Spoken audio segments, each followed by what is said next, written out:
नमस्कार साथियों, एससीटी एकेडमी पर आप सभी का स्वागत है। आप सभी को ज्ञात होगा कि जो सीटेट दिसंबर 2021 और जनवरी 2022 में परीक्षा हुई थी, उसका क्वेश्चन पेपर जारी कर दिया है।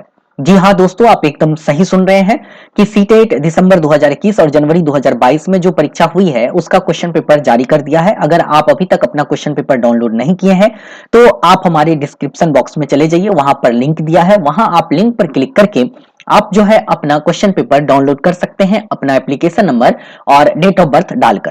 तो क्वेश्चन पेपर जो जारी किया गया है, उस क्वेश्चन पेपर में आपने क्या आंसर किया था वही दिया हुआ है। मतलब अभी ऑफिशियल आंसर की नहीं आई है। ऑफिशियल आंसर की आने में सप्ताह 10 दिन का वक्त लगेगा। तो बहुत सारे अभ्यर्थी कमेंट करके मुझे बोल रहे थे कि सर आप जो है क्वेश्चन का डिस्कशन करा दीजिए, जिससे हम जो है अपना आंसर मिलान कर सके। तो आज जो है हम डे बाय डे करके क्वेश्चन पेपर का डिस्कशन करने वाले हैं। मतलब पहले हम 16 दिसंबर का करेंगे, 17 को तो एग्जाम हुई नहीं थी, 18 को भी नहीं हुई थी, 19 को भी नहीं हुई थी। फिर हम 20 दिसंबर वाला करेंगे। इसी तरह डे बाय डे करके हम जो है आपको प्रत्येक क्वेश्चन पेपर का डिस्कशन करा देंगे और एक्यूरेट आंसर बताएंगे। लगभग जो आंसर हम आपको बताएंगे वो 99% तक एक्यूरेट होगा, क्योंकि सीबीएसई कभी कभी आंसर में ऊपर नीचे कर देता है, तो उसमें घबराना नहीं है। 2-4 नंबर आगे पीछे हो जाएगा, बस एक आपको एप्रोप्रिएट आंसर हम आपको उपलब्ध करवा देंगे।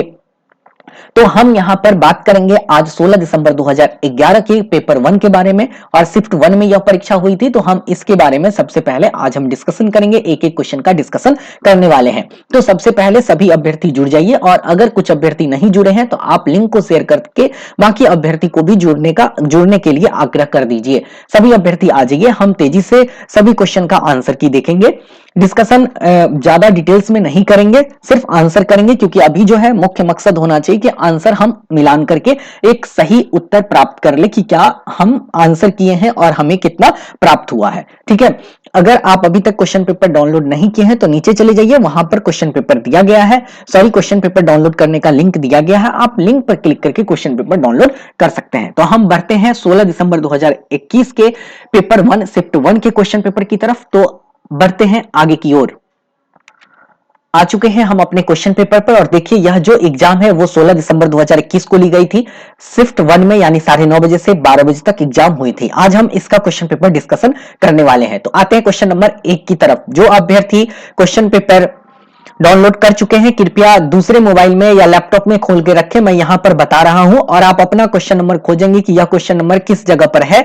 वहां जाकर आप टिक कर लेंगे, देख लेंगे और चेकआउट करते चलेंगे। इसके लिए आपको 2 मोबाइल की जरूरत पड़ेगी, या फिर एक लैपटॉप और एक मोबाइल की जरूरत पड़ेगी। आप वहां से जाकर चीजों को देखिए, तभी हो पाएगा, या नहीं तो सभी क्वेश्चन का आंसर आप अपने पेज पर लिख लीजिए। और फिर क्या करना है कि आपको अपने पीडीएफ को ओपन करना है और वहां पर जाकर क्वेश्चन को खोज खोज के आंसर को टिक करना है। ऐसा नहीं है कि हम जो अभी क्वेश्चन देख रहे हैं यही क्वेश्चन आपके भी क्वेश्चन पेपर में ही हो। मतलब हो सकता है ये क्वेश्चन नंबर 1 आप में क्वेश्चन नंबर 8 हो, तो ऐसे करके मिलान करना है। तो हम आते हैं आज के क्वेश्चन नंबर 1 की तरफ और देखते हैं क्वेश्चन नंबर 1 क्या कह रहा है। किसी संप्रति के प्रासंगिक और अर्थपूर्ण होने के लिए क्या आवश्यक है? तो इसका जो सही आंसर होगा बेटा, वो इसका सही आंसर है ऑप्शन नंबर 3, बच्चों के जीवन संबंधी सामाजिक परिप्रेक्ष्य से जोड़कर पढ़ाना। यहां पर ज्यों का त्यों लिखना गलत है, उपयुक्त परिभाषा गलत है, बच्चे अच्छे से रट लेना गलत है। ठीक है, तो इसका सही आंसर है 3। हम ज्यादा डिस्कशन नहीं करेंगे, सिर्फ आंसर बताते हुए आगे की तरफ बढ़ेंगे। तो आपको पता चल गया कि क्वेश्चन नंबर 1 का जो सही आंसर है वो कौन सा हो गया, ऑप्शन नंबर 3। बढ़ते हैं क्वेश्चन नंबर 2 की तरफ और देखते हैं आज का क्वेश्चन नंबर 2। क्वेश्चन नंबर 2 देखिए क्या कह रहा है। क्वेश्चन नंबर 2 है, हार्वर्ड गार्डनर के सिद्धांत के अनुसार एक कक्षा में तरह तरह की अध्यापन रणनीतियां का इस्तेमाल होना जरूरी है, क्योंकि। तो क्वेश्चन नंबर 2 का सही आंसर होगा जो है ऑप्शन नंबर 4। कौन सा आंसर सही है? ऑप्शन नंबर 4 आपका सही है। यह बहुबौद्धिकता को निष्पादित करने में मददगार है। तो 2 का सही आंसर क्या हो गया? ऑप्शन नंबर 4 हो गया। एक गलत है, तारक विद्यार्थी बनाने में मददगार है, गलत है। या व्यवहारिक बौद्धिकता को बढ़ाने में मददगार है, गलत है। या सामान्य बौद्धिकता को बढ़ाने में मददगार है, यह गलत है। ठीक है, तरह तरह की अध्यापन रणनीतियां का इस्तेमाल करना है, यह बहुबौद्धिकता को निष्पादित करने में क्या करता है? मददगार करता है। 2 का सही आंसर है आपका ऑप्शन नंबर 4। अब आते हैं क्वेश्चन नंबर 3 की तरफ। 3 है, शिक्षिका कक्षा में सकारात्मक रूप से सीखने का वातावरण किस प्रकार सुनिश्चित कर सकती है? सीखने का वातावरण सुनिश्चित करना है तो देखिए यहां पर बच्चों के संवेगों को सीखने की प्रक्रिया का हिस्सा बनाकर एक तय एवं निर्धारित क्या है? गलत है। बच्चों की क्षमता के आधार पर उनका विभेदीकरण करना, क्षमता के आधार पर बच्चों का ग्रुप बनाना, गलत है। हमने अपने क्लास में भी पढ़ाया था और जो ऑनलाइन क्लास ले रहे थे वहां भी हमने इस चीजों को अच्छे से पढ़ाया था। पुरस्कार एवं सजा का प्रयोग कर, यह भी गलत है। सही आंसर कौन सा हो गया बेटा? ऑप्शन नंबर एक। कौन सा आंसर सही हो गया आपका? ऑप्शन नंबर एक। तो आपका 3 का सही आंसर है ऑप्शन नंबर एक। बढ़ते हैं अगले क्वेश्चन की तरफ और देखते हैं आज का क्वेश्चन नंबर 4। क्वेश्चन नंबर 4 देखिए, निम्न में से अभिलक्षणों का कौन सा दल उत्तम समस्या समाधानकर्ताओं को इंगित करता है? उत्तम समस्या समाधानकर्ता, तो उत्तम समस्या समाधानकर्ता का सही आंसर क्या होगा? देखिए यहां पर अभिसारी चिंतन तो होगा नहीं, है ना। कन्वर्जेंट थिंकिंग संभव ही नहीं है। डाइवर्जेंट थिंकर होना चाहिए, तो इसमें अभिसारी इसमें अभिसारी है, तो दोनों तो गलत हो गया। अपसारी इसमें है, अपसारी इसमें है, तो या तो आंसर 3 होगा या 4 होगा। मेरे हिसाब से इसका जो सही आंसर होना चाहिए वो होना चाहिए ऑप्शन नंबर 3। सृजनात्मकता, प्रतिक्रियात्मक अनम्यता की कमी और अपसारी चिंतन। तो सही आंसर कौन सा हो गया? Option number 3। ये जो है आपका ऑप्शन नंबर 3 जो है सही आंसर है। बढ़ते हैं क्वेश्चन नंबर 4 की तरफ और देखते हैं क्वेश्चन नंबर 4। पर्याप्त समर्थन प्रदान करने के बावजूद एक कक्षा में एक विद्यार्थी गणितीय क्रियाओं को समझने में निरंतर चुनौतियों का सामना करता है। गणितीय संक्रिया संबंधी बच्चे को समस्या होती है, इसे हम लोग गणितीय वैकल्पिक कहते हैं, जिसको इंग्लिश में हम लोग क्या कहते थे? डिसकैलकुलिया। तो सही आंसर है कौन सा हो गया? सही आंसर हो गया 5 का ऑप्शन नंबर 4। आते हैं क्वेश्चन नंबर 6 की तरफ। निम्न में से कौन से कारकों द्वारा विद्यालयों में बच्चों का अधिगम से जुड़ाव प्रभावित होता है? तो इसका जो सही आंसर है बेटा वो होगा पारिवारिक समाजीकरण, दूसरा समकक्षी संबंध, सांस्कृतिक मूल्य और बच्चों का आत्म सम्मान, यानी ये सभी आंसर इसका सही है। तो 6 का जो सही आंसर होगा वो कौन सा हो गया? ऑप्शन नंबर 1, यानी 1, 2, 3, 4 ये सभी इसका सही उत्तर है। बढ़ते हैं अगले क्वेश्चन की तरफ और देखते हैं क्वेश्चन नंबर 7। अक्सर यह तर्क दिया जाता है कि पुरस्कार देना अधिगमकर्ताओं को अभिप्रेरित करने का उत्तम तरीका नहीं है। अब देखिए बच्चे को लगातार अगर हम पुरस्कार देते रहेंगे तो यह हमारा उत्तम तरीका नहीं है। क्यों नहीं है? क्योंकि इससे हमारी आंतरिक अभिप्रेरणा में कमी आ जाती है। सही आंसर कौन सा हो गया? Option number 2। इससे आंतरिक अभिप्रेरणा क्षीण होती है। सही आंसर 7 का कौन सा हो गया?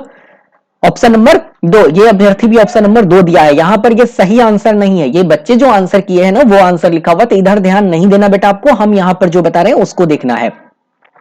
आंतरिक अभिप्रेरणा बढ़ जाएगी? बिल्कुल भी नहीं। अगर आपको शिक्षक बनना है और हम आपको डॉक्टर बनने के लिए भी प्रेरित करने के लिए आपको कभी साइकिल, कभी जो है बाइक, कभी जो है मोबाइल, कभी लैपटॉप देते हैं, तो इससे क्या होगा?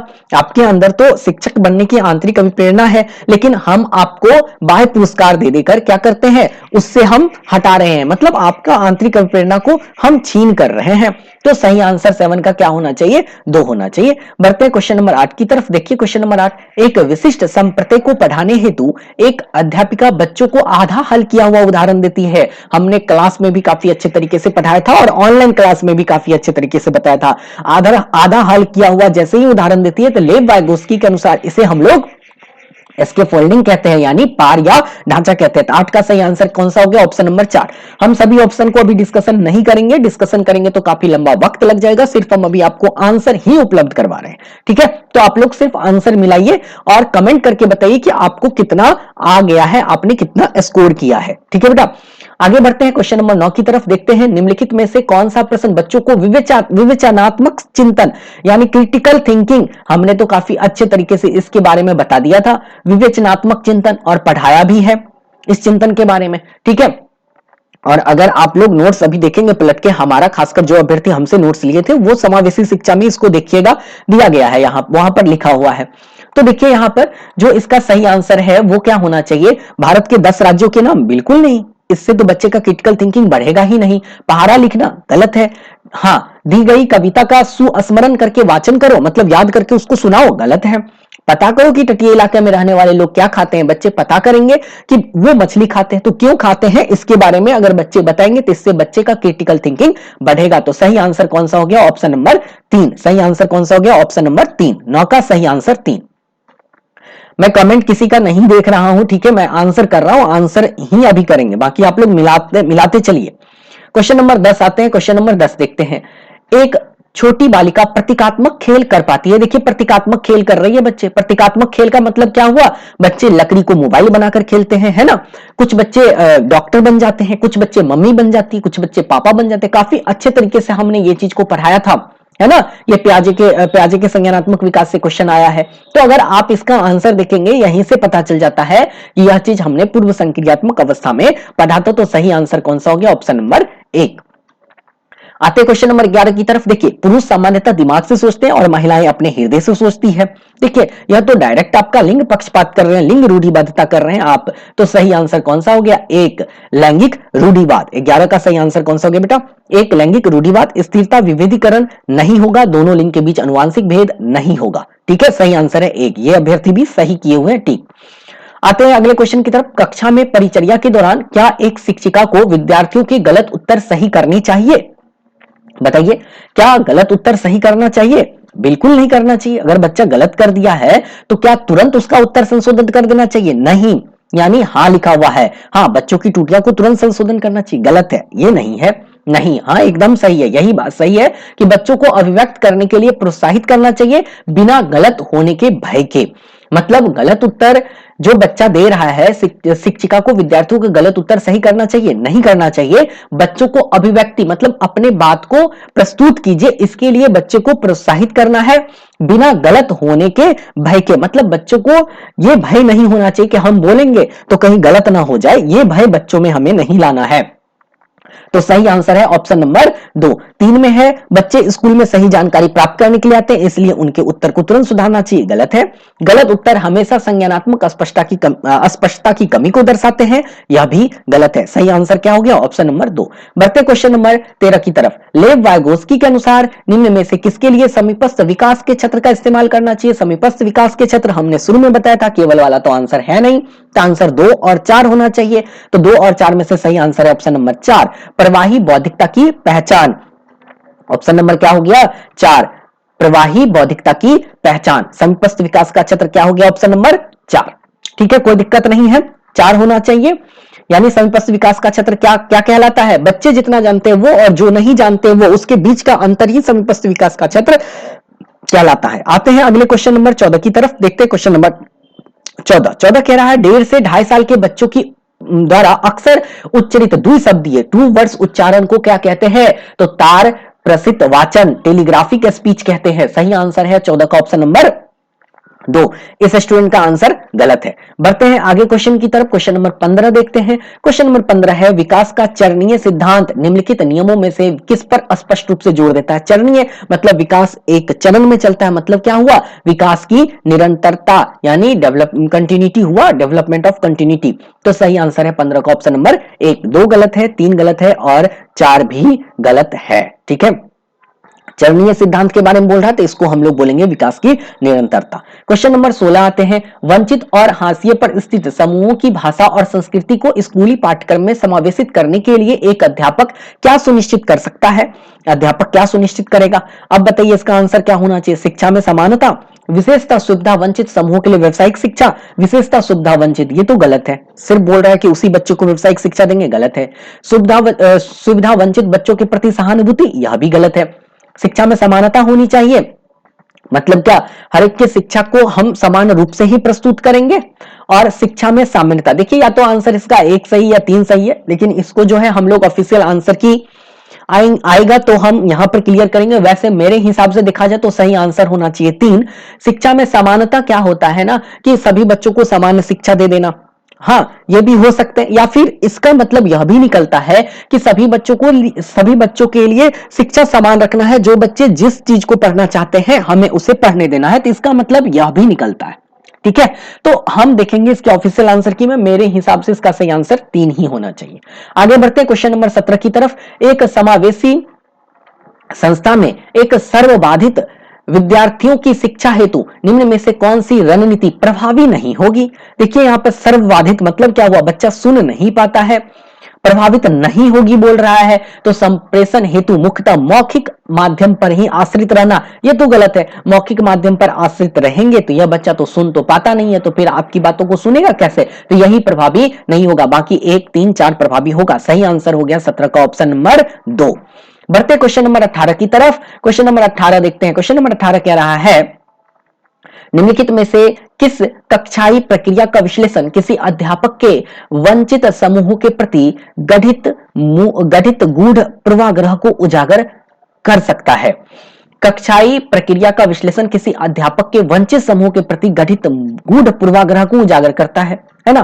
पूर्वाग्रह को उजागर करना मतलब शिक्षक जो है यहाँ पर क्या लिखा है देखिए, निम्नलिखित में से किस कक्षाई प्रक्रिया का विश्लेषण किसी अध्यापक के वंचित समूह के प्रति गठित गूढ़ पूर्वाग्रह को उजागर कर सकता है। इसमें से आपको निगेटिव उत्तर छांटना है, मतलब निगेटिव आंसर बताना है। यहां पर बोल रहा है ना पूर्वाग्रह, मतलब वो शिक्षक जो है पूर्वाग्रह से ग्रसित है। तो इसका सही आंसर होना चाहिए ऑप्शन नंबर 3, लिंग, जाति और आर्थिक श्रेणी के आधार पर निर्धारित आसन व्यवस्था।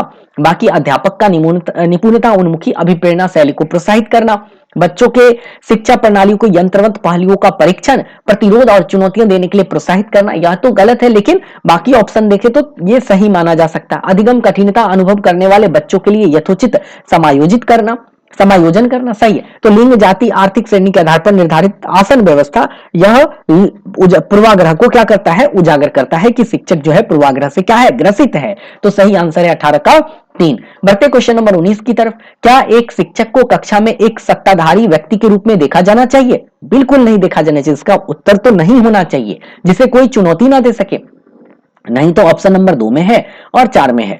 तो सही आंसर ऑप्शन नंबर 2 होगा। नहीं, विद्यार्थी ऐसे शिक्षकों से प्रश्न पूछने में हिचकते हैं जिससे उनकी सांप्रदायिक स्पष्टता में कमी रह जाती है।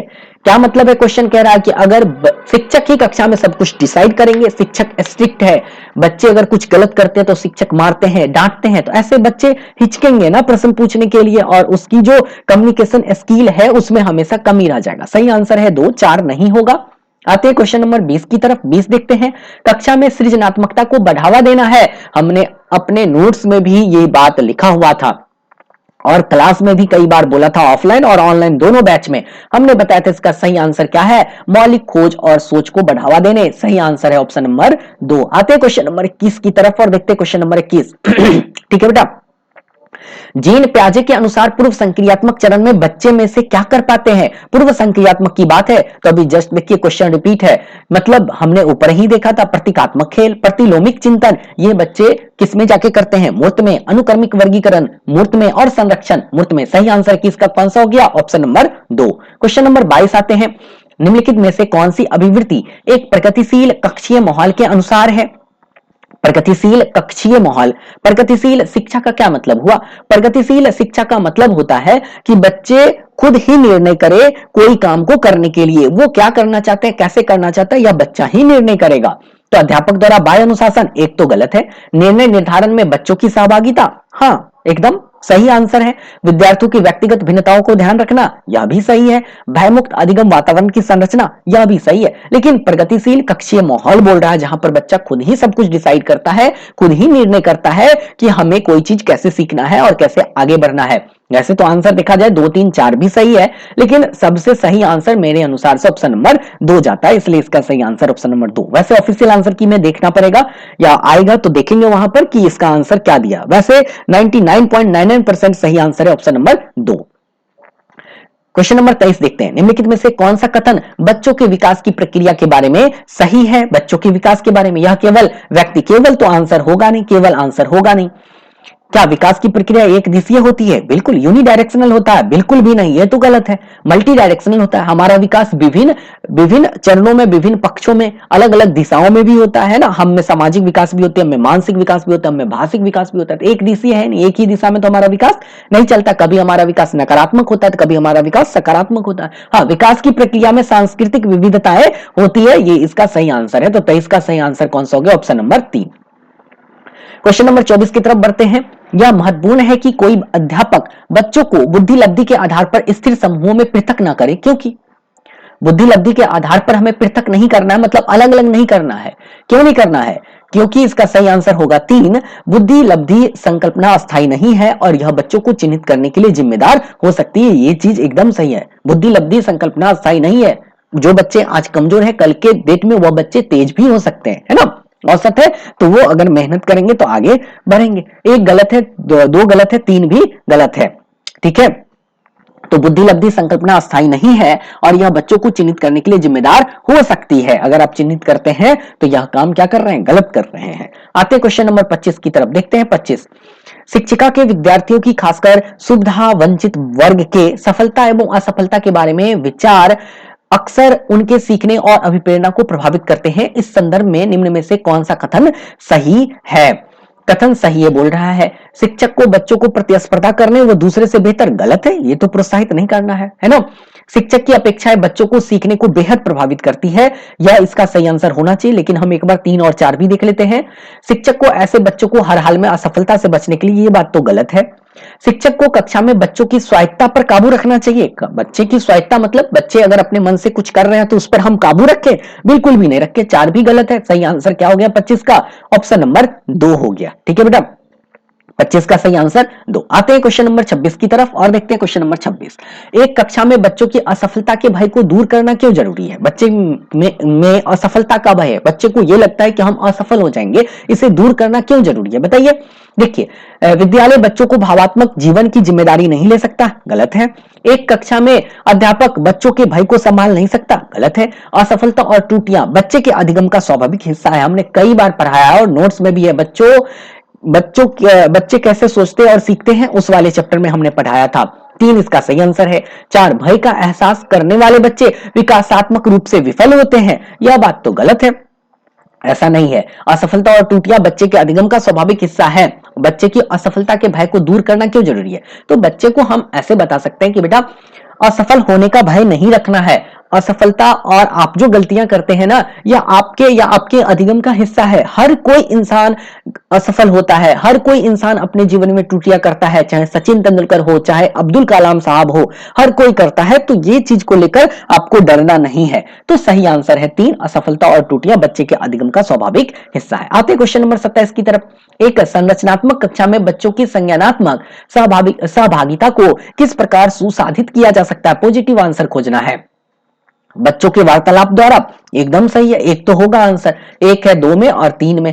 चलिए 2 है अध्यापकों के संवेगों द्वारा, हो सकता है। बच्चों के सकारात्मक परस्पर संबंधों द्वारा, ये भी सही है।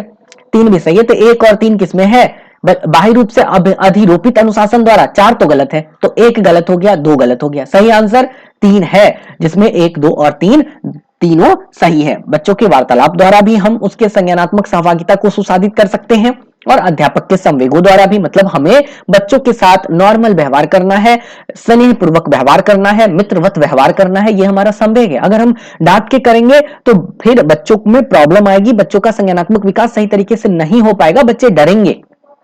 सही आंसर है 27 का 3। आते हैं क्वेश्चन नंबर 28 की तरफ। एक प्रगतिशील कक्षा में निम्न में से कौन सी मूल्यांकन विधि का इस्तेमाल नहीं होता होगा? नहीं होता होगा, देखिए नहीं होता होगा मतलब हमने केवल वाला आंसर बोला था कि जहां नेगेटिव क्वेश्चन पूछे ना तो केवल वाला आंसर टिक करना। तो 1 इसका सही आंसर है, केवल मानक निर्देशित मूल्यांकन पर आश्रय। आप सभी जो भी आंसर मिला रहे हैं, सबसे एक अनुरोध है, अगर हमारे चैनल पर आप नए हैं तो चैनल को जरूर सब्सक्राइब कर लेंगे, ताकि हर एक शिफ्ट का जो है हम आपको क्वेश्चन बता सके और यहां पर हम आपको विभिन्न प्रतियोगिता परीक्षा की तैयारी भी करवा सके। शैक्षिक प्रतियोगिता परीक्षा की तैयारी आपको इस चैनल पर मिलेगी, आप हमारे प्ले लिस्ट में जाकर भी वीडियो को देख सकते हैं। ठीक है, तो इसका सही आंसर है 1। बोल रहा नहीं होता तो 1 वाला नहीं होगा, केवल वाला आंसर नहीं होगा, इसलिए इसका सही आंसर है। तो 28 का आंसर क्या हो गया बेटा? 1। 29 देखते हैं, निम्न में से कौन सा विलक्षण कोहलबर्ग के नैतिक विकास मॉडल में, नैतिक विकास का जो मॉडल था, परंपरागत, पूर्व परंपरागत, परंपरागत, उत्तर परंपरागत, ये जो बारे में बताए थे, इसके बारे में उन्होंने एक चीज बताया था। कौन सा चीज? नैतिक विकास के चरणों के स्वरूप सार्वभौमिक होता है। आप अभी भी हमारा नोट्स जो अभ्यर्थी लिए हुए हैं नोट्स पलटिए, जो ऑनलाइन क्लास किए हुए हैं वो ऑनलाइन क्लास में जाकर देखिए।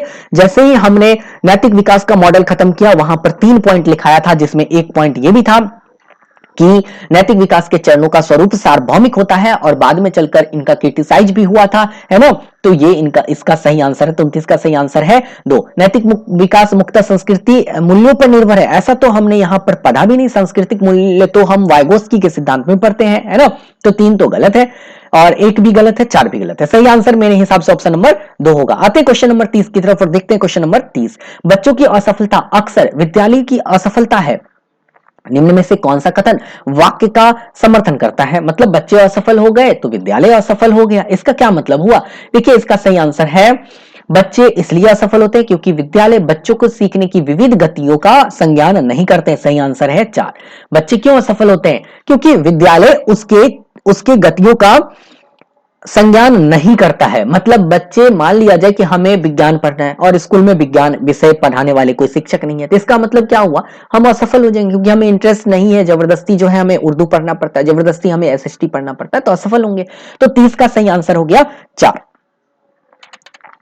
अब आप लोग कमेंट करके बताएंगे कि आपका कितना आंसर सही हुआ, सीडीपी में आपने कितना किया। सीडीपी डाइस देकर आप अपना मार्क लिखकर हमें कमेंट बॉक्स में जरूर बताइए, ठीक है। और अब हम चलेंगे गणित की तरफ, ठीक है। गणित की तरफ बढ़े या दूसरे वीडियो में चलेंगे कि इसी में बढ़े? चलिए इसी में बढ़ते हैं और गणित के क्वेश्चन को भी हम लोग देखते हैं। आते हैं गणित की तरफ और बढ़ते हैं गणित में। चलिए गणित के क्वेश्चन नंबर 1 की तरफ आ गए हैं। देखिए, एक बच्चा वर्ग और आयत में अंतर नहीं कर पाता है, वह दोनों को एक ही श्रेणी में निर्धारित करता है। वर्ग और आयत में अंतर ही नहीं कर पा रहा है, ठीक है, और दोनों को एक ही श्रेणी में निर्धारित करता है।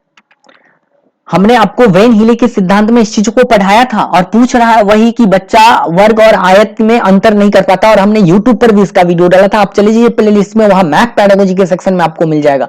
बच्चा वर्ग और आयत में अंतर ही नहीं कर पाता है, उसको एक ही श्रेणी में रख देता है। उसको लगता है कि वर्ग और आयत एक ही है ना, उसमें अंतर ही नहीं कर पाता कि वर्ग अलग है और आयत अलग है।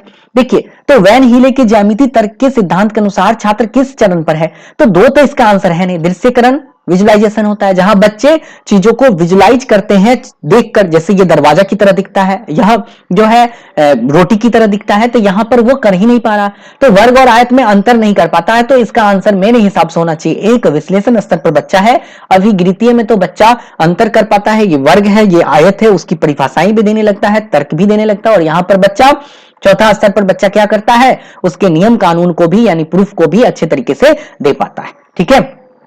अब देखिए, यहां पर हम आते हैं क्वेश्चन नंबर 2 की तरफ। क्वेश्चन नंबर 2 में देखते हैं क्वेश्चन नंबर 2 क्या है। क्वेश्चन नंबर 2 क्या कह रहा है? देखिए, 2.9 और 7 क्या लिखा हुआ है? 7.49, ठीक है। तो यहां पर देखिए चीजों को, 2.9 मतलब ये 3 के क्या है? सन्निकट है। और 7.9 किसके, 7.49 किसके सन्निकट है? 7 के निकट है। और बट्टा में कितना लिखा है? 11.51 की किसके सन्निकट है? तो ये 12 के सन्निकट है। तो सही आंसर होगा 3 गुने 7/12, और सही है ऑप्शन नंबर 2। कोई दिक्कत यहां तक समझने में है ना? क्या हमने बताया? और आप लोग जाइए पेड कोर्स अगर जो लोग लिए हैं हमारा, वहां पर सन्निकट मान को हमने काफी अच्छे तरीके से पढ़ाया है। सन्निकट मान आप लोग काफी अच्छे तरीके से पढ़े हुए हैं, फिर भी आप इस चीजों को गलत करेंगे तो कैसे होगा, है ना। 7.49 ये तो 7 के करीब है ना, ये 8 के करीब कैसे हो गया? ये स्टूडेंट ऑप्शन नंबर 3 दे रखे हैं, है ना। तो सही आंसर है ऑप्शन नंबर 2। बढ़ते हैं क्वेश्चन नंबर 3 की तरफ और देखते हैं क्वेश्चन नंबर 3 क्या कह रहा है। आते हैं क्वेश्चन नंबर 3 और देखिए क्वेश्चन नंबर 3। क्वेश्चन नंबर 3 क्या है? एक शिक्षिका ने अपने छात्रों को गणित की पत्रिका बनाने के लिए कहा और उसमें उनके द्वारा दैनिक जीवन में प्रयुक्त की गई गणित की स्थितियों को लिखने के लिए कहा। उसका उद्देश्य क्या है? देखिए, उसका उद्देश्य क्या होना चाहिए? एक, गलत है। हाँ, छात्रों को अपने दैनिक जीवन की समझ को जांचना, गलत है। आने वाले निरीक्षण के लिए कक्षा को तैयार करना, गलत है। सही आंसर है 4, छात्रों की सहायता करना कि वे कक्षा के गणित का बाहरी दुनिया में प्रयुक्त होने वाले गणित से संबंध स्थापित कर सके। सही आंसर क्या है? 4। क्वेश्चन नंबर 4 देखते हैं। क्वेश्चन नंबर 4 क्या कह रहा है कि किसी मानचित्र पर 1 सेंटीमीटर भूमि पर 400 किलोमीटर को दिखाता है। देखिए यहां पर क्या कह रहा है कि 1 सेमी जो है आपको भूमि पर कितना दिखा रहा है? 400 किलोमीटर को, ठीक है। यहां पर सही तरीके से चल नहीं पा रहा है, मैं बस आंसर बता देता हूं, ठीक है। आंसर बता देता हूं। तो 1 सेमी 400 किलोमीटर, यानी 400 किलोमीटर। देखिए यहां पर कितना? 1 सेमी, तो 1 किलोमीटर कितना? 1 बट्टा कितना होगा? 400। और उसके बाद क्या है? 3400। तो 3400 कितना होगा? 1 बट्टा 400 और गुने का कितना लिखेंगे हम यहां बेटा? 3400। काटेंगे, कट जाएगा यहां पर ये 0 और यहां से काटेंगे तो 8 दशमलव, ठीक है। 8 दशमलव क्या होगा? 8 चौक 32 और 8 पंचे 40। 8 दशमलव कितना हो गया? 5, यानी 8.5। 8.5 किसमें? Option number 3। हो गया क्लियर? तो 4 का सही आंसर क्या है? ऑप्शन नंबर 3 हो गया। बढ़ते हैं अगले क्वेश्चन की तरफ और देखते हैं अगला क्वेश्चन क्या कह रहा है। क्वेश्चन नंबर 5 देखिए क्या कह रहा है। क्वेश्चन नंबर 5 देखिए कितना आसान है। यहां पर क्या लिखा है कि सुबह 6 बजे से दोपहर 3 बजे के बीच। अब सुबह के 6 से दोपहर 3 की बात हो रहा है, गाड़ी चलिए बना लेते हैं, ठीक है। और सुबह 6 से दोपहर 3 की बात हो रहा है, तो यहां से हमने यहां कर दिया, ये 3 है, और सुबह 6 की बात हो रही है, और यहां से यहां के बीच, ठीक है। और बोल रहा है आपको कि इसके बीच का कोण बताना है। देखो बेटा, ये भी स्टूडेंट ने गलत बना लिया है, यहां से यहां की बात पूछ रही है, यहां से यहां का कोण कितना होगा, तो आप यहां से यहां कोण 1 का भाग 90, तो 3 का भाग कितना 270, तो सही आंसर कौन सा हो गया, ऑप्शन नंबर 4। कितना आसान क्वेश्चन था। सुबह 6 से दोपहर 3 है, अगर दोपहर 3 से शाम के 6 लिखा रहता तब 90 डिग्री आंसर होता, ठीक है। तो सही आंसर है ऑप्शन नंबर 4। बढ़ते हैं अगले क्वेश्चन की तरफ और देखते हैं अगला क्वेश्चन। क्वेश्चन नंबर आते हैं 6 की तरफ। देखिए, हर्षिता, अमीना और जोसेफ पैदल चल रहा है। हर्षित जो है 5:32 में चला और 6:49 में अपना खत्म किया, चलना रुका। उसी तरह अमीना भी। हम सबका पहले टाइम निकाल लेते हैं। देखिए यहां पर कितना बजे, तो यहां पर टाइम देखिए कितना बजे है, पहले हम समय को भी निकालते हैं एक एक करके, फिर आगे बढ़ते हैं, ठीक है। तो यहां पर कितना है, ये 6 है और 49 है, उसके बाद 5 और कितना है 32 है। 1 मिनट बेटा, चल नहीं पा रहा है सही तरीके से। हाँ, घटाएंगे तो यहाँ कितना हो गया 7, यहाँ कितना हो गया 1, यहाँ कितना हो गया 1। ये 1 घंटा 17 मिनट चला। अब अमीना को देखते हैं, अमीना कब चली 6:37, सॉरी यात्रा कब खत्म की 6:37, चली कब 5:27 में। अब इसको घटाते हैं यहां पर, ये हो गया 0 0, ये हो गया 1 और ये हो गया 1, ये 1 घंटा 10 मिनट चली। और जोसेफ कब तक यात्रा की चला, ये 7:31, और चला कब तक 6, चला कब 6 में। घटाएंगे यहां पर कितना होगा 5, यहां घटाएंगे कितना होगा 2, और यहां घटाएंगे कितना होगा 1 1, ठीक है। अब देखिए क्वेश्चन में कह रहा है जोसेफ अमीना से 8 मिनट ज्यादा चला। जोसेफ है ये क्या है तीसरा नंबर, जोसेफ। अमीना कौन है, ये क्या 8 मिनट ज्यादा चला, तो पहला तो गलत है। अमीना सबसे कम चली, अमीना को देखिए ये दूसरा है, हाँ एकदम सबसे कम 1 घंटा 10 मिनट ही चली, तो सही आंसर क्या होना चाहिए, 2 ही आंसर सही है। वैसे देख लेते हैं, जोसेफ हर्षित से 15 मिनट ज्यादा चला। जोसेफ देखेंगे, जोसेफ ये है और हर्षित ये है 15 मिनट, गलत है। हर्षित और अमीना समान अवधि के लिए चली, यह भी गलत है। तो सही आंसर कौन सा हो गया इसका, सही आंसर हो गया कि अमीना सबसे कम चली, ऑप्शन नंबर 2, और इस स्टूडेंट का भी आंसर सही है। आते क्वेश्चन नंबर 7 की तरफ। निम्न में से कौन से गणित की प्रकृति के अनुसार सही है। गणित की अपनी भाषा है, हाँ है, सही है आंसर। किसी भी गणितीय समस्या का केवल एक ही हल होता है, यह बात गलत है। एक ही हल नहीं, एक से अधिक हल होते हैं। गणितीय अवधारणाएं अमूर्त होती है, सही है, हमने तो पढ़ाया भी है ये चीज। सही आंसर ए और सी, और ऑप्शन नंबर 4 इसका सही उत्तर है। तो 7 का सही आंसर क्या हो गया 4। देखिए क्वेश्चन नंबर 8 दिख नहीं रहा है सही तरीके से। अगर आप में से किसी के क्वेश्चन पेपर में ये क्वेश्चन सही तरीके से दिख रहा है तो आप हमें व्हाट्सएप पर भेजिए। व्हाट्सएप का लिंक जो है नीचे डिस्क्रिप्शन बॉक्स में है, वहां पर आप हमें भेजिए, वहां पर हम आपको क्लियर कर देंगे, ठीक है। तो ये क्वेश्चन दिख नहीं रहा, इसलिए हम इसका डिस्कशन यहां नहीं कर पाएंगे। बढ़ते हैं आगे क्वेश्चन की तरफ। 9 नंबर, निम्नलिखित में से डायल्स ब्लॉक का प्रयोग करके किन अवधारणाओं को नहीं पढ़ाया जा सकता है। डायल्स ब्लॉक हमने तो पढ़ाया था, डायल्स ब्लॉक के बारे में। क्या चीज हम बच्चे को डायल्स ब्लॉक से नहीं पढ़ा सकते हैं, इसका सही आंसर है ऑप्शन नंबर 4। बच्चे को हम प्रायिकता डायल्स ब्लॉक से नहीं पढ़ा सकते। बच्चे को जोड़ घटाव गुना भाग स्थानीय मान सब हम बच्चे को बता सकते हैं। तो क्या नहीं पढ़ाया जा सकता, प्रायिकता नहीं पढ़ाया जा सकता। आते क्वेश्चन नंबर 10 की तरफ और देखते क्वेश्चन नंबर 10। योग की एक समस्या 234 + 42 को हल करते हुए एक विद्यार्थी ने जोर से कहा यदि वह 40 होता, कौन सा, ये 42 की जगह 40 होता, तो उत्तर या तो 44, 54, 64, 74 इस तरह से आता, परंतु 42 है इसलिए 74 में हम 2 जोड़ देंगे तो 276 होगा। अब देखिए विद्यार्थी द्वारा प्रयुक्त युक्ति के लिए निम्नलिखित कथनों में से कौन सा एक कथन सही है। बच्चों में अनौपचारिक रणनीतियों का उपयोग एक शिक्षक के बच्चे की अवधारणा समझ की प्रक्रिया को जानने में सहायता करता है, एकदम सही आंसर है। तो 10 का जो सही आंसर है वो ऑप्शन नंबर 1, 2, 3 और 4 गलत है। आते क्वेश्चन नंबर 11 की तरफ और देखते हैं। 6 और 7 का लघुत्तम समापवर्तक x और y है। लघुत्तम समापवर्तक x और y है, ठीक है। सॉरी लघुत्तम, सॉरी पूरा पढ़िए क्वेश्चन। यदि 6 और 7 का लघुत्तम समापवर्तक x और y के लघुत्तम समापवर्तक का आधा है, तो 6 और 7 का लघुत्तम कितना हो गया 42, जो x और y के लघुत्तम समापवर्तक का क्या है वो इसका आधा है, मतलब ये कितना होना चाहिए 84।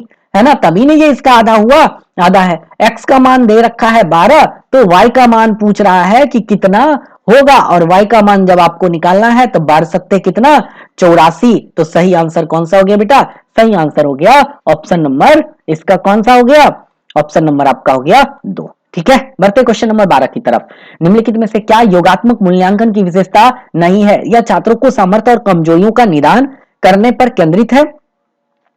ठीक है, आगे देखते हैं, यह सत्र के अंत में होने वाली परीक्षा, ये तो सही है। यह उत्पादन अनुकूलन है, ना कि प्रक्रिया अनुकूलन। इसका उपयोग श्रेणीकरण, कक्षानोत्ती और स्थापन में होता है। देखिए, अगर इसका हम आंसर करें तो क्या होगा वो देखते हैं। देखिए, अगर हम इसका आंसर देखें, विशेषता नहीं है बोल रहा है, तो दो तो इसका सही है ना, विशेषता तो है। यह उत्पादन अनुकूलन है, ना कि प्रक्रिया अनुकूलन, यह भी इसका विशेषता है। उत्पादन मतलब हम इसमें यह पता लगाते हैं कि बच्चे ने क्या अभी तक सीखा है, प्रक्रिया अनुकूलन तो है नहीं, यह भी इसकी विशेषता है। इसका उपयोग श्रेणीकरण, कक्षोन्नति और स्थापन में होता है। देखिए, श्रेणीकरण की बात यहां पर लिखा हुआ, श्रेणीकरण और कक्षोन्नति और स्थापन, तो मेरे हिसाब से आंसर देखिए, श्रेणीकरण अगर हम ग्रेड देते हैं तो बच्चे के लिए ठीक है, लेकिन बच्चों का हम औसत, तेज बुद्धि, है ना, मंद बुद्धि में बांटते हैं तो गलत है।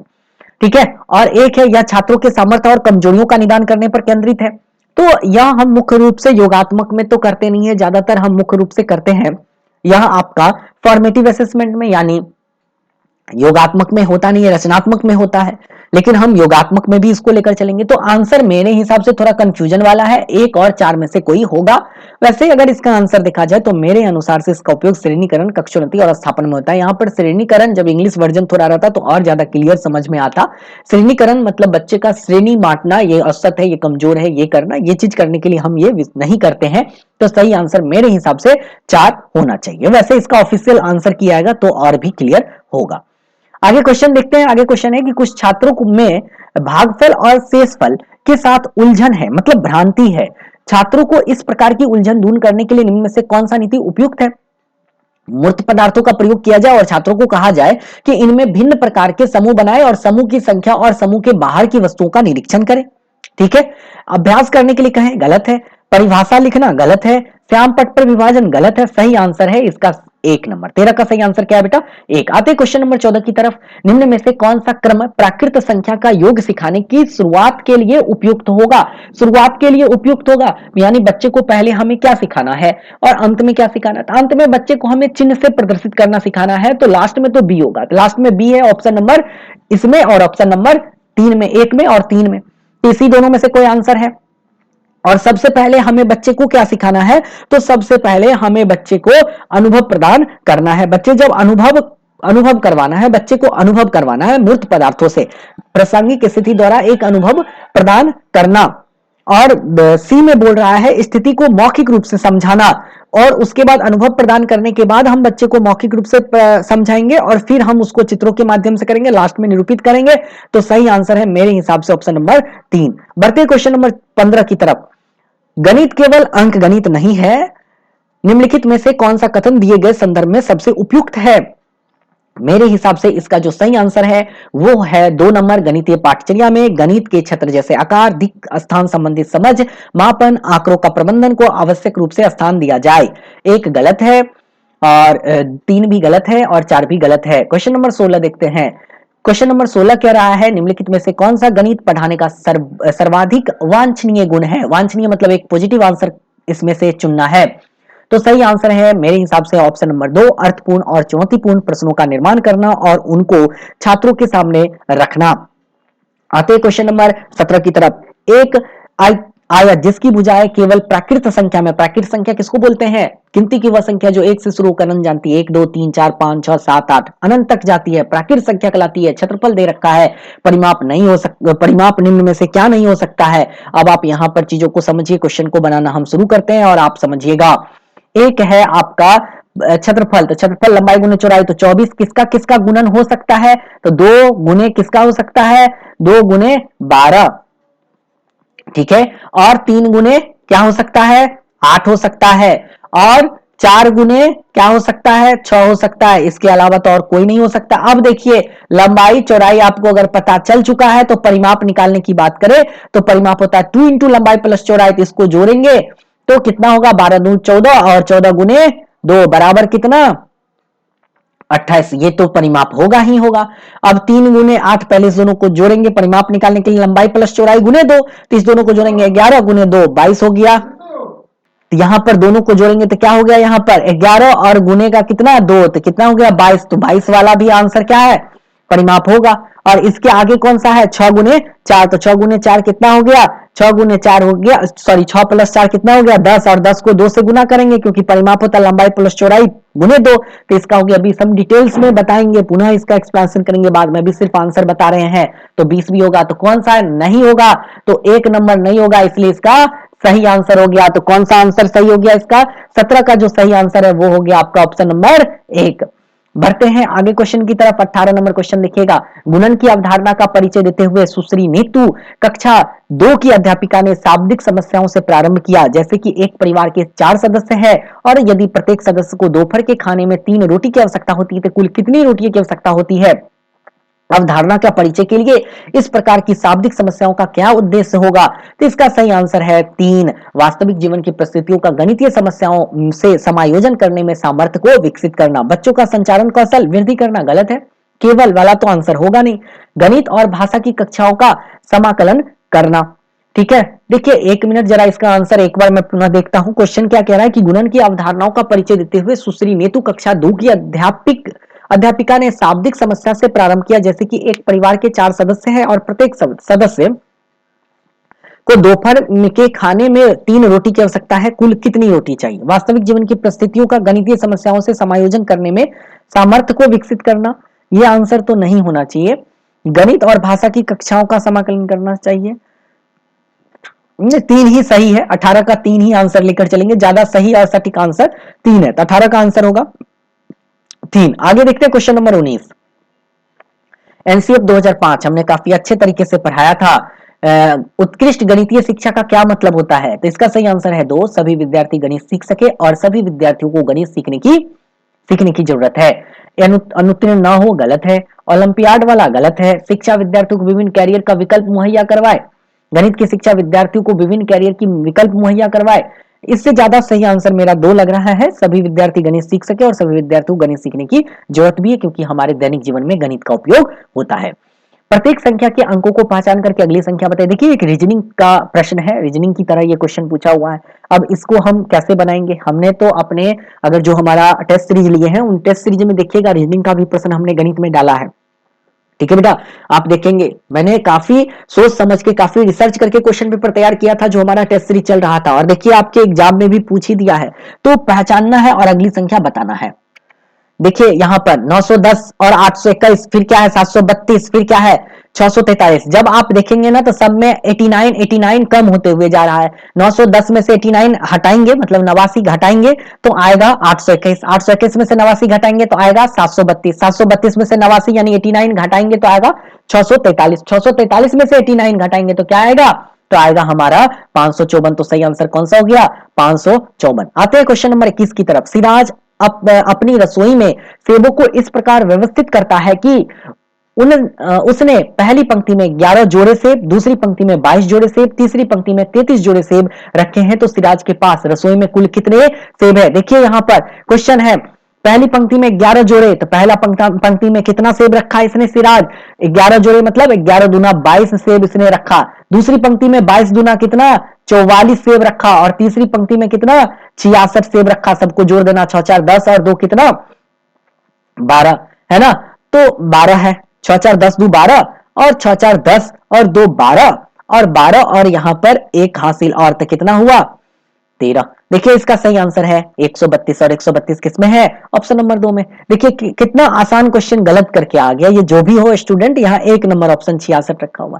क्वेश्चन तो सीधा है ना कि सिराज रसोई में सेब रख रहा है, पहली पंक्ति में 11 जोड़ा, 11 जोड़ा मतलब 22 गो, दूसरी पंक्ति में 22 जोड़ा मतलब 44 पीस रख रहा है, तीसरी पंक्ति में 33 जोड़ा मतलब 66 रख रहा है ना। अब सबको जोड़ देना है, जोड़ेंगे तो 132। सही आंसर क्या हो गया इसका 132, ऑप्शन नंबर कितना 2, 21 का आंसर 2 आ गया। 22 देखते हैं, एक छात्र ने जब 6065 को संख्या के रूप में लिखने के लिए कहा गया तो वो लिख दिया 665। इस त्रुटि को क्या कहेंगे? देखिए यहां पर बच्चे को स्थानीय मान तो क्लियर नहीं है, इसलिए इसका सही आंसर क्या हो गया? ऑप्शन नंबर 4 हो गया।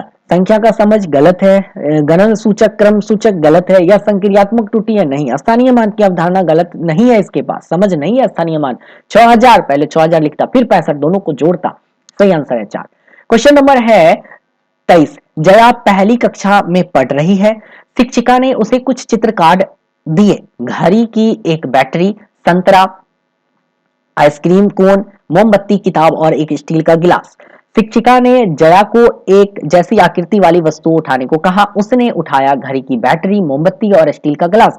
उसने उन सभी वस्तुओं को समान विशेषता के आधार पर अलग कर दिया। अब बताइए, देखिए यहां पर कुछ कार्ड दिया गया, चित्र का कार्ड है, क्या क्या है? घड़ी की एक बैटरी है, संतरा है, आइसक्रीम कोन है, मोमबत्ती है, किताब है और एक स्टील का गिलास है। तो इसने क्या किया कि घड़ी की बैटरी, मोमबत्ती और स्टील का गिलास, इसको क्या किया?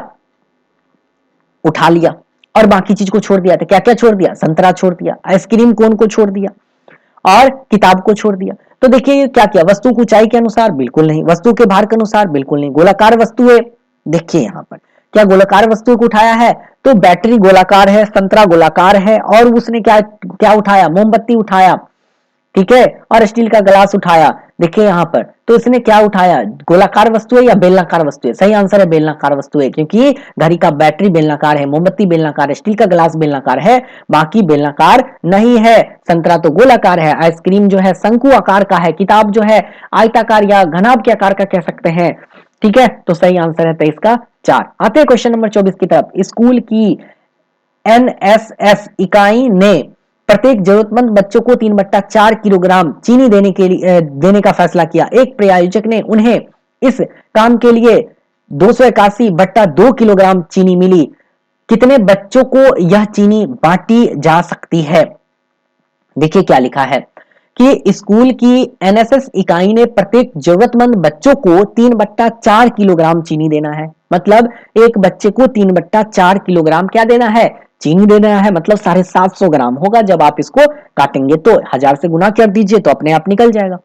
एक प्रायोजक से उन्होंने इस काम के लिए इतना किलोग्राम चीनी मिलता है। अब देखिए इतना किलोग्राम चीनी मिलता है तो 281/2, तो 281/2 का क्या मतलब हुआ?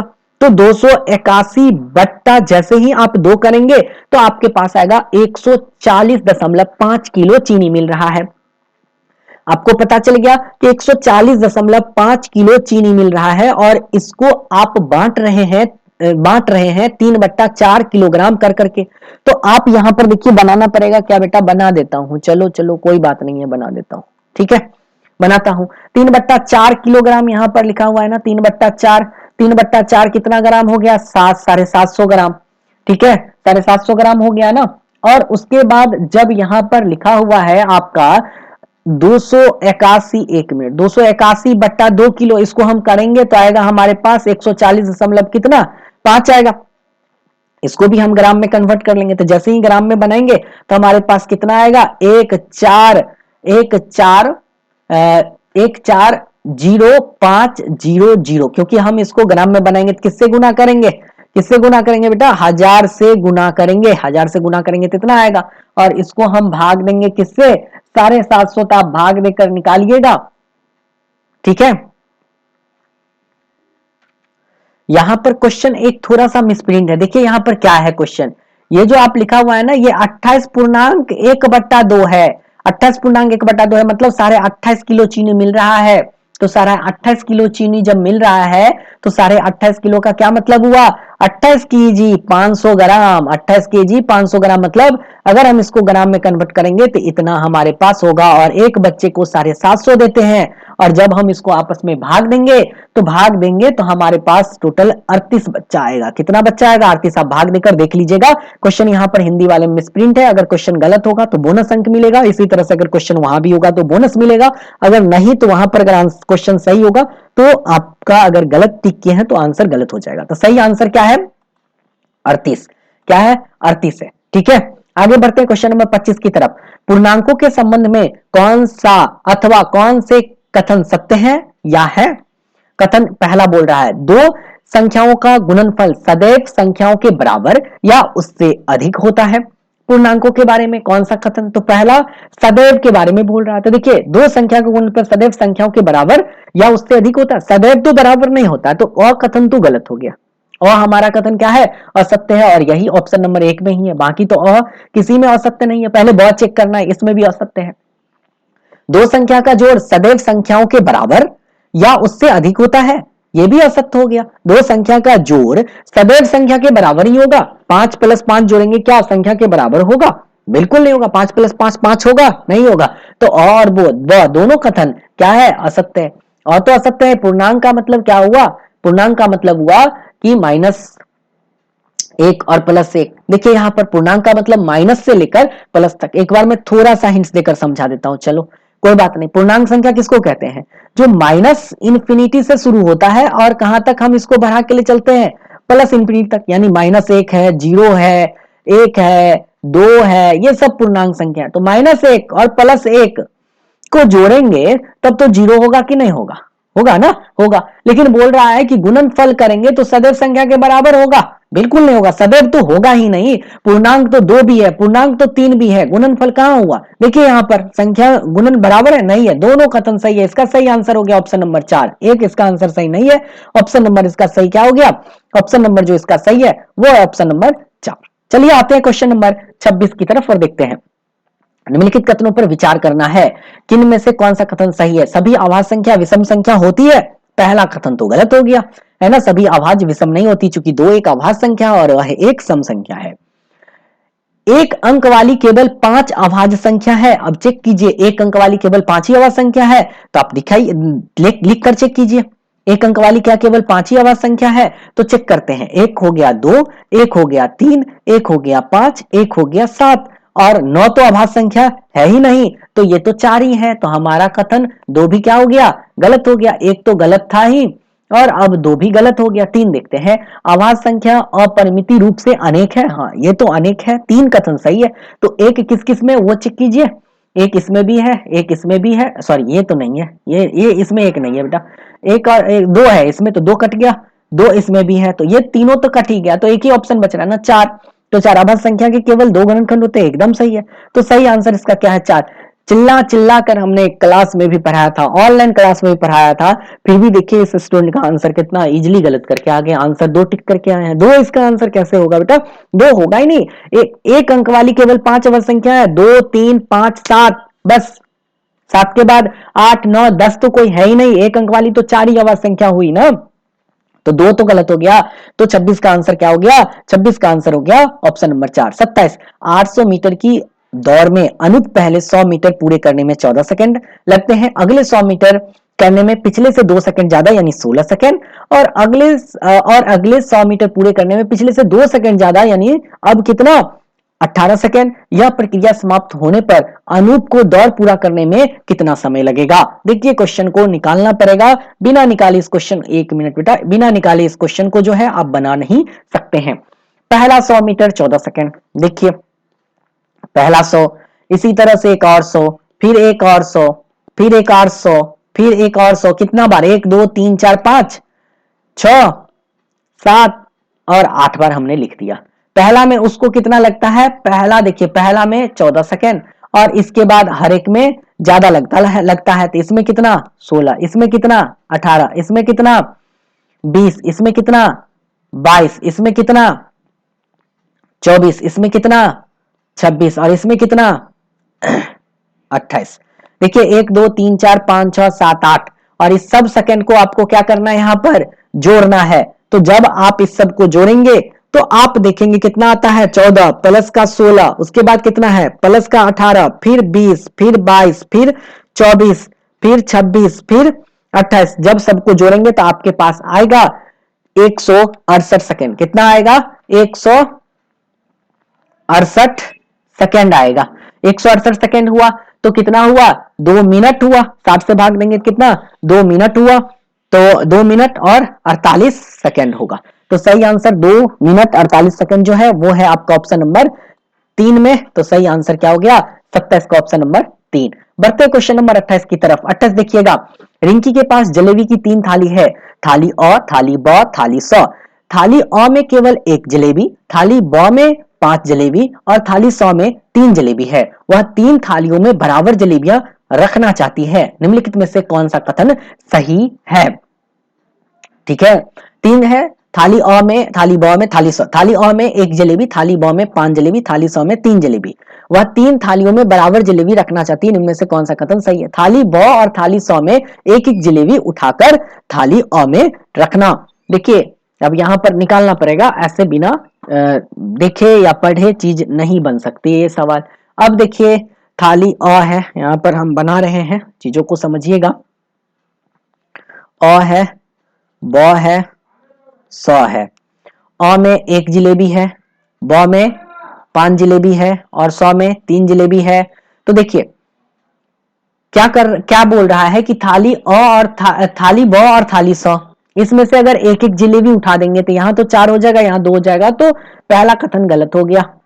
थाली अ में से 1 जलेबी उठाकर थाली स में रखना, थाली अ से 1 उठा के थाली स में रख देंगे तो 4 रखना, ताकि थाली ब और स में बराबर जलेबियां हो जाए। 4 नहीं, गलत हो गया। फिर भी तीनों थाली में बराबर बराबर जलेबी नहीं हो सकती। थाली ब में से 2 जलेबी उठाकर थाली अ में रखना, ब से 2 जलेबी उठाकर अगर रख दिए तो यहां पर हो गया 3, यहां भी हो गया 3, यहां भी हो गया 3। तो बोल रहा है कि कौन सा कथन सही है? अगर बराबर जलेबियां रखेगी तो क्या करना पड़ेगा?